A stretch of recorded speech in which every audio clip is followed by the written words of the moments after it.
Welcome back. Break पर जाने से पहले हम बात कर रहे थे चेयरमैन पीसीबी के बयान के हवाले से कि वो जो सर्जरी की बात करते थे वो उससे पीछे हटके हैं। क्यों पीछे हटे हैं, वजह क्या है और उस वक्त बयान दिया क्यों था? डॉक्टर साहब की तरफ ही दोबारा से मैं चलूंगा। डॉक्टर साहब, जो आप बात कर रहे थे कि अगर ऑपरेशन हो भी जाए तो दोबारा से वही लड़के कुछ ही अरसे बाद वापस आ जाते हैं, तो एक और मामला भी चल रहा है ना कि वहाब रियाज जो है वो कहा जा रहा है कि सारी ग्रुपिंग की बड़ी वजह भी है और ग्रुपिंग को बनाने में फिर चेयरमैन पीसीबी और टी जो मामलात हैं वही सारी चीजों को देख रहे हैं। तो क्या अगर ऑपरेशन नहीं करना तो कम से कम जो वहाब रियाज है इनका तो कोई हल निकाला जा सकता है ना? ये तो खैर बात फिर वहीं आ जाएगी रुकमान भाई कि मसला यह है कि अगर एक बंदे को निकालने से मसला हल हो जाएगा तो निकाल दिया जाए, लेकिन मसला फिर वही का वही है। फिर नेक ऑपरेशन वन डे ऑपरेशन वाली बात रिपीट करना भैया, क्या एक चीज फिक्स करने से अब मसला हल होता हुआ नजर आ रहा है आपको? नहीं आ रहा। मुझे तो लगता है बल्कि ज्यादा आसान हल करें। हसन भाई आप एग्री करेंगे कि नहीं पता नहीं, इससे कि फॉरेन कोचेस तो हमने मंगवाने शुरू कर ही दिए और सबका इस पर इत्तेफाक भी हो गया काफी हद तक स्टैंड भाई कि हम सारे मिलके फॉरेन कोचेस को पसंद करते हैं। तो क्यों ना एक दफा फॉरेन चेयरमैन भी ले आए? सर मुझे तो लगता है फॉरेन प्लेयर भी ले आए तो ज्यादा बेहतर है। सर प्लेयर किधर है? कोचेस तो गैरी कैस्टन इंडिया के कोच थे। मेरी बात सुने, उनको हेड्स ऑफ किया जाता है कि 2 मैचेस में आया, उनको झटका मिल गया। वो कह रहे हैं कि जितना मेरा स्टैट्स था, जितने मेरे जो पॉजिटिव साइंस थे कोचिंग के, तो वो तो 2 मैचों में फेल हो गए सारे। कोचेस तो कितने लेके आएंगे आप पाकिस्तान में? जेफरी बाइकार्ड से लेके जेफ लॉसन, मोनी मॉर्कल, मैं कितने नाम लूं कोचेस के? प्लेयर किधर हैं आपके पास पाकिस्तान में? तो वही मैं कह रहा हूं कि जब सारा कुछ ही फ्लॉप होता है, जब हम फॉरेनर्स को फ्लॉप कर देते हैं कि हमारे कोचेस लोकल कोचेस नाकाम है, वो भी फ्लॉप हो जाते हैं यहाँ के, तो यहाँ सब सरदार हैं, कोई भी किसी को हाथ लगाने नहीं देता। सब कहते हैं कि नहीं मैं खुद हूं, तुम क्या जानते हो कोचिंग जो मैं खुद कुछ जानता हूं। क्रिकेट के फील्ड जो लोग हैं पाकिस्तान में, इतने सारे लोग हैं क्रिकेट के सारे, उनको लेके आना चाहिए और मॉडर्न क्रिकेट सिखाएं। मॉडर्न क्रिकेट क्या है? 50 ओवर्स की हो गई, डोमेस्टिक हो गई, अब सिखाने वाला टाइम तो चला गया है। मेन के इफ्तिखार को क्या सिखाएंगे हम? फखर जमान को क्या सिखाएंगे हम?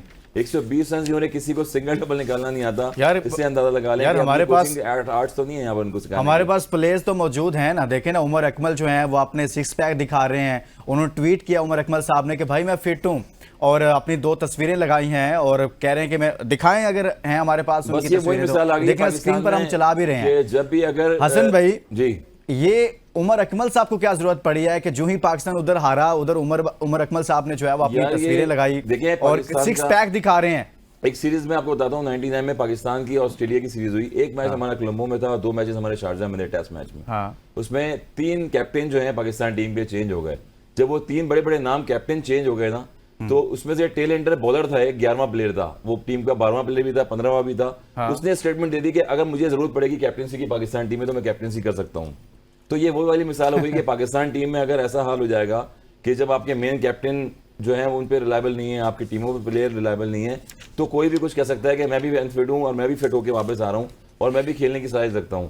तो जिन पे इन्वेस्टमेंट की गई है 4 साल से 5 साल से, जो प्लेयर खेलने वाले हैं, जो आपकी फ्रेंचाइज के लीग का हिस्सा हैं, जो 100 बॉल खेलने जाते हैं पीसीबी से एनओसी लेके, वो प्लेयर पाकिस्तान के लिए क्यों नहीं परफॉर्म करते? मुझे ये समझ नहीं आता कि फ्रेंचाइज में आप इतने पैसे कमा रहे होते हैं, इतने ब्रांड प्लेयर होते हैं, और पाकिस्तान में जब कोई क्रूशल मैच आता है, अच्छा बड़ा मैच आता है, वहां पर पूरी टीम 120 रन वैसे रेलू कट्टे लेके आए ना आप, जिस तरह फ्रेंचाइज के बॉलर होते हैं। हसनैन आप इस पर बात करें ना। उमर अकमल जो अपनी तस्वीरें लगा रहे हैं यार, देखें ना आप लोग उन पर कोई बात ही नहीं करते। वो ट्वीट कर रहे हैं, 6 पैक दिखा रहे हैं कि भाई मेरे से ज्यादा कोई फिट है। आप आजम खान और उमर अकमल को साथ इकट्ठे कर दें यार, कुछ सुन लेना उनकी भी यार। देखिए 156 ओडीआईस खेल चुके हैं उमर अकमल, लगभग 3800 रन बनाए उन्होंने। एवरेज उनकी उतनी थी, 36-37 की एवरेज होगी। अब इस लम्हे पे जहाँ पे उनकी उम्र 33-34 साल हो चुकी है, उमर अकमल 6 पैक्स दिखा रहे हैं। भाई 6 पैक्स से काम नहीं चलेगा। मैं आपको बताऊं सच्ची बात यह है, with all due respect, Umar ने पाकिस्तान को बहुत सर्व किया, लेकिन मैं फर्स्ट क्लास क्रिकेट को कवर करता हूं। मैंने सिंध प्रीमियर लीग कवर की। उमर सिंध प्रीमियर लीग में एक छक्का नहीं लगा सके और उनके ऊपर वहां पे कॉन्फिडेंस के ऊपर कॉन्फिडेंस किया गया, 3रे-4थे नंबर पे भेजा गया, कभी कहाँ कौन सी पोजीशन पे भेजा गया, लेकिन वो नहीं चल सके।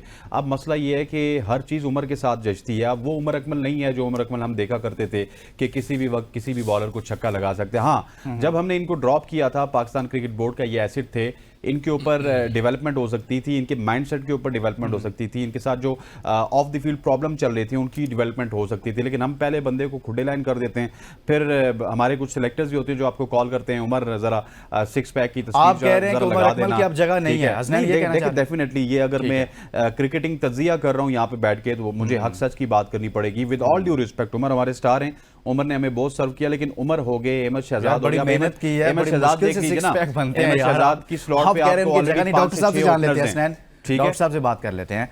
डॉक्टर साहब, उमर अकमल कह रहे हैं कि तवज्जो फरमाएं, ये तस्वीर उनके लिए हैं जो समझते हैं कि मैं फिट नहीं हूं, तो वो तो अपनी अवेलेबिलिटी शो कर रहे हैं कि भाई मैंने बड़ी मेहनत की है, बड़ी मुश्किल से सिक्स पैक बनाए हैं, क्यों नहीं उनको टीम में लिया जा रहा, और क्या आप भी समझते हैं कि उनको वापस लेना चाहिए या फिर नहीं?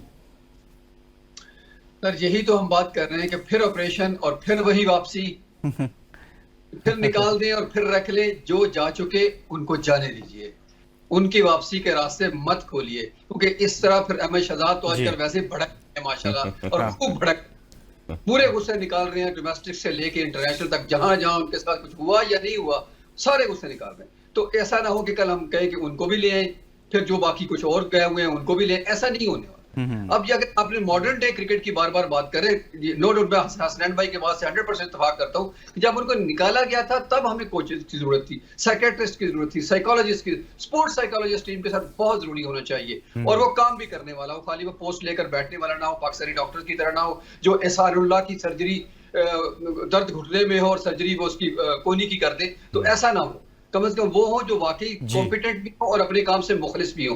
तो मैं नहीं समझता कि उमर अकमल को वापस लाने की जरूरत है, बल्कि उससे ज्यादा बेहतर था कि जूनियर क्रिकेट लीग हुई थी हमारी, तमाम अपनी दुश्मनी को थोड़ी देर के लिए साइड पे कर दीजिए, उसमें कुछ लड़के नए आए थे, जैसे बासत अली बहुत अच्छा था जिसने टॉप किया था उसमें रन्स में जूनियर लीग में, तो क्या हुआ अगर रमीज राजा ने शुरू की थी, तो भाई उसके जो भी वहां से कुछ हासिल किया आपने उसको इंप्लीमेंट कर देते आगे, उन लड़कों को तो कम से कम अपने लूप में रखते, उनको एकेडमी में लेके जाते, उनको सिखाते, पॉलिश करते, और आज वो लड़के सारे डॉक्टर साहब खेल रहे हैं अभी, ग्रेड 2 प्रेसिडेंट कप हुआ है वो खेल रहे हैं, ग्रेड 1 खेल रहे हैं अभी लड़के, मगर वो अभी लाइमलाइट में नहीं आए अभी तक, क्योंकि पुराने अभी तक मुसलसल जो 4 साल से टोला चल रहा है, प्लेयर्स खेल रहे हैं, उन्हीं पे इर्द गिर्द प्लेयर्स सारे घूम रहे हैं, उन्हीं पे सर्कल घूम रहा है, क्योंकि बाबर आजम की चॉइस होगी ना, ये तो कैप्टन की चॉइस होती है, और वो किसको पिक करते हैं किसको नहीं करते, तो एज यूजुअल लाइकिंग डिसलाइकिंग चल रही है।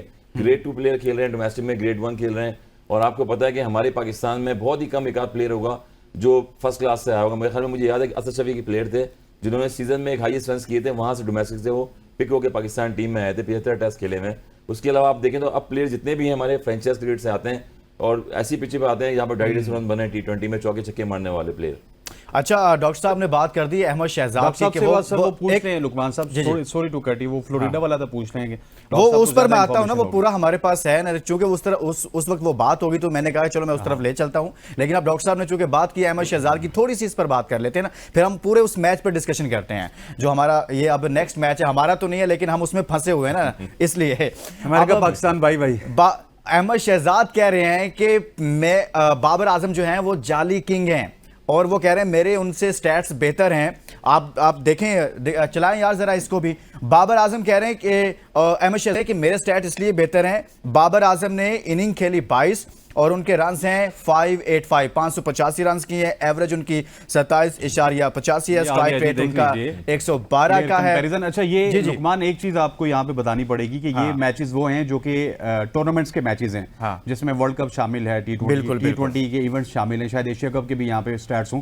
22 मैचेस में 585 रन हैं बाबर आजम के, और 9 मैचेस में 250 रन हैं अहमद शहजाद के। 130 का स्ट्राइक रेट है अहमद शहजाद का, और 112 का स्ट्राइक रेट है यहाँ पर बाबर आजम का। So there is a lot of difference, बहुत फर्क है ना। देखें नंबर्स, अहमद शहजाद भाई ठीक ही चीख रहे हैं ना अभी, अगर इसको देखा जाए। हसन आप पहले इस पे कमेंट करें फिर मैं चलता हूँ। क्या कमेंट्स करूंगा अभी, देखिए ना वो इसको वो कह रहे हैं जाली किंग है भाई, जाली किंग है, स्टैट आपके वापस देख लीजिए, आप भी समझते हैं कि जाली किंग है। स्ट्राइक रेट 130 हसन भाई, 112 का स्ट्राइक रेट बाबर का, 27 की एवरेज बाबर की, 31 की एवरेज अहमद शहजाद की, 111 अहमद शहजाद ने सेंचुरी स्कोर की हुई है, स्कोर 70, हाईएस्ट 111 रन किए हैं और 70 रन है बाबर आजम के। अहमद शहजाद दलेर प्लेयर होते थे sir, there is no comparison between Ahmad Shahzad and Babar Azam, क्योंकि बाबर टच प्लेयर हैं, अहमद स्ट्रोक प्लेयर थे।